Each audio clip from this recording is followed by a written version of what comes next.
नमस्कार। आज के इस चर्चा में हम भारत के सबसे रहस्यमयी और कुख्यात भानगढ़ किले की गहराई में उतरेंगे। सोचिए, खुद भारत सरकार ने यहां सूर्यास्त के बाद जाने पर सख्त पाबंदी लगा रखी है। आखिर क्यों? यह खौफनाक जगह दिल्ली से बस 235 किलोमीटर दूर राजस्थान के अलवर में अरावली पहाड़ियों के बीच बसी है। 1573 में बसा ये शहर कभी 9000 लोगों से आबाद था और आज एक वीरान डरावना खंडर। इसके विनाश के पीछे मुख्य रूप से दो रहस्यमयी कहानियां सबसे ज्यादा मशहूर हैं। चलिए उन्हें समझते हैं। पहली कहानी है गुरु बालूनाथ की, जो इस किले के निर्माण स्थल के बिल्कुल पास ही तपस्या करते थे। उन्होंने किले की इजाजत तो दी, लेकिन एक सख्त शर्त पर, किले की परछाई उनके तपस्या स्थल को ना छुए। तीसरी पीढ़ी ने किला ऊंचा कर दिया, परछाई गुरु तक पहुंची और क्रोध में उन्होंने शहर को श्राप दे दिया। स्थानीय लोग इस श्राप को 1783 के भयानक चालीसा अकाल से जोड़ते हैं, जिसने लाखों लोगों की जान ले ली। अब आते हैं दूसरी मशहूर कहानी पर। ये एक खूबसूरत राजकुमारी और एक तांत्रिक के काले जादू से जुड़ी है। तांत्रिक ने तेल पर काला जादू किया।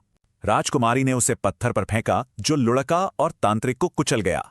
मरते हुए उस तांत्रिक ने भयंकर श्राप दिया कि यहाँ के सभी लोग मारे जाएंगे और उनकी आत्माएं हमेशा भटकेंगी। कहा जाता है कि इस श्राप के बाद अजबगढ़ से भयंकर युद्ध हुआ, जिसमें राजकुमारी समेत पूरी आबादी मारी गई। लेकिन सबसे हैरान करने वाली बात, इतिहास में ऐसे किसी भी युद्ध का कोई ठोस प्रमाण मौजूद ही नहीं है। अफवाह है कि रात में यहाँ भूतों का बाजार सजता है, चीखें गूंजती हैं और अचानक दम घुटने लगता है। कुछ का मानना है कि किले में छिपे शाही खजाने को बचाने के लिए ये डरावनी कहानियां जानबूझकर गढ़ी गईं। तो क्या सच में यहाँ आत्माएं हैं? चलिए लोक कथाओं से थोड़ा आगे बढ़कर अब आधुनिक जांच पर नजर डालते हैं। पैरानॉर्मल सोसाइटी और न्यूज टीमों ने दावों की सच्चाई परखने के लिए इन खौफनाक खंडरों में कई रातें बिताई हैं। जांच में मशीनों ने अजीब हलचल जरूर दर्ज की, लेकिन किसी भूत या आत्मा का कोई ठोस सबूत नहीं मिला। सरकारी पाबंदी और ये डरावनी कहानियां ही लोगों के दिमाग में अदृश्य शक्तियों का गहरा डर पैदा कर देती हैं। तो अंतिम सवाल, 300 साल पहले एक हंसते खेलते शहर को आखिर किसने हमेशा के लिए वीरान कर दिया?